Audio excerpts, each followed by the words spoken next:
they were very opposed to receiving anesthetic, and it was a little bit strange, but know what the standard of care is, and try to adapt to that. And then it's really important to secure your work sites before you arrive, whether you're going to work in a church or you're going to work in a school. Get your equipment and supplies together and have them assigned, how you're going to get them over there, who's going to take what. Getting the word out to the people so that they know you're there. Usually that's not a problem because they'll see you and they'll be lined up for miles, but that's important. You want to have work arranged when you get there. A couple of other really important things is adequate transportation. If you're taking a large group, you have to make arrangements to get those people from the airport to the hotel, from the hotel to the work site.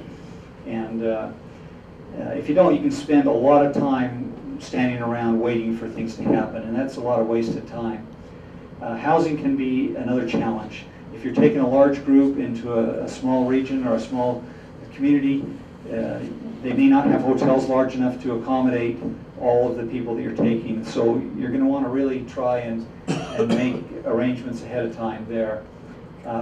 Arrangements for food, that's another problem. If you go to a small community, they may not be able to provide a meal. They may not have restaurants large enough to feed your group. And so you may have to hire out some of the local people to provide food for you. And then more and more, I think ensuring the safety of your group is important. We as Americans are always perceived as being wealthy, and more countries, in these poor countries, the way to get rich is to kidnap an American and hold him for ransom, and it does happen. And so we want to make sure you have some safety measures in place, whether it's hiring somebody to watch over you and your equipment, or just working in a safe environment.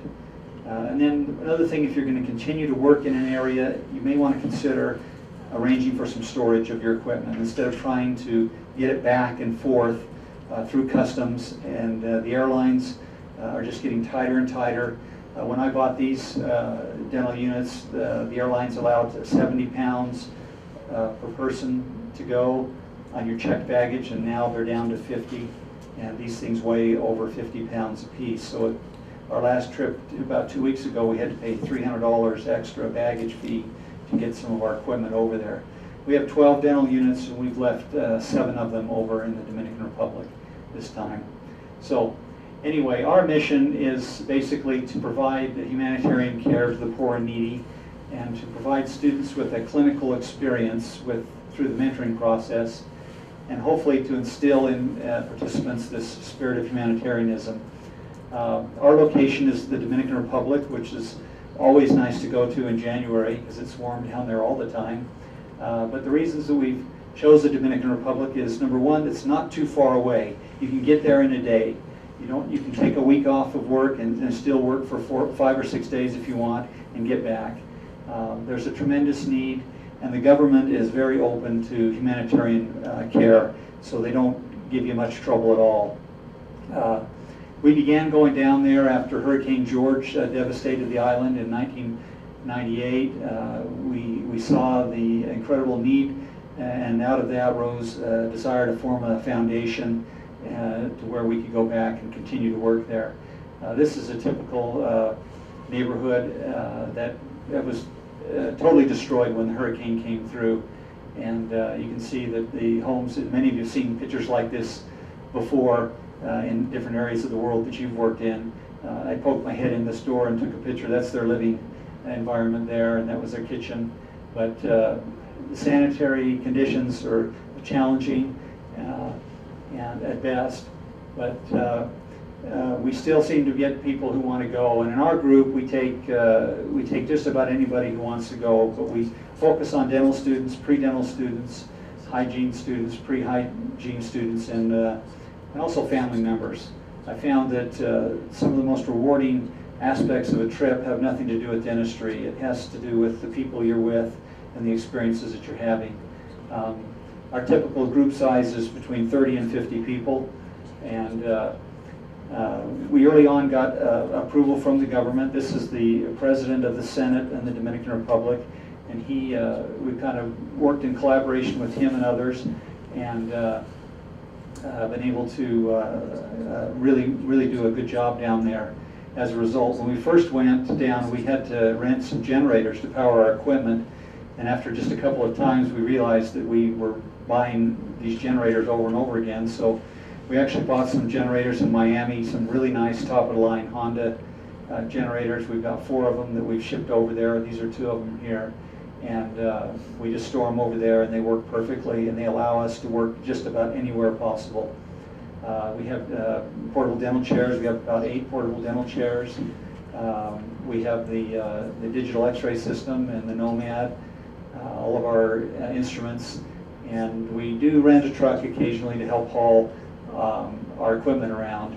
But this is the standard mode of transportation in the Dominican Republic, especially in the outlying areas. When we first started, we rented some vans, little vans, but through some of the contacts we've made, we now have this bus available to us, and the government pays for it, and it's air conditioned, which makes it really nice. When we go to areas that the bus can't go, we'll rent a truck and pile everybody on, which is pretty typical over there. This is a school bus in the Dominican Republic, and they just load as many kids as they can on it. We work in a number of locations. We operate a portable clinic, so we work in a different location almost every day. We try to work in as many LDS churches as possible, and it's an opportunity for the locals to receive, the members to receive care, but it's also a terrific missionary opportunity for the local communities. Many of the chapels, as you guys know, are also cultural centers for the church, so they become a multi-purpose room in addition to a clinic. We've worked in many Catholic churches, moved the pews out of the way, and here we couldn't find anything other than this hut in this town, but it worked perfectly. We had good ventilation, and we've also worked in schools. Most of the time we do work in schools. This particular city didn't have a building big enough for us, so we closed off the street and we put up a big tent. Worked right in the middle of the street. Housing, like I said, is important. If you've been on some of these trips, you know that it's long hours, it's hard work and sweaty. We try to arrange for some really nice accommodations. In the capital, when we stay there, we stay at the Marriott Hotel. This is an eco resort, a brand new one up in the mountain region that we've stayed at and have worked with the members or the owners of it, and they give us a screaming deal. So we're able to go out and work in all the grime and come back to some really nice accommodations. Security, again, is very important, and I think it's getting more and more important in some of these developing countries. We have a security detail that fortunately the government pays for, and we've had a couple of times where it's been really important to have them because the people have actually rioted because they feared they wouldn't get seen. We always try to make contact with the local press so that they know that we're down there and what we're doing, and try to highlight the church as much as we can, even though we're not affiliated with the church. 90% of the people that go with us are LDS. The services that we provide on our group, we do operative, of course. We have 4 Cavitron units for prophies. We take an oral surgeon and do surgery. We usually take a pedodontist who runs a pedo clinic. We have an endodontist who goes with us who runs an endo clinic. We also hired a group of Dominican lab technicians who help us run a prosthetic clinic, and most recently we've added a medical component to our trip, and they provide medical care down there, and they see some pretty wild things. This was a burn some lady had on her foot that never was treated, so we were able to debride that.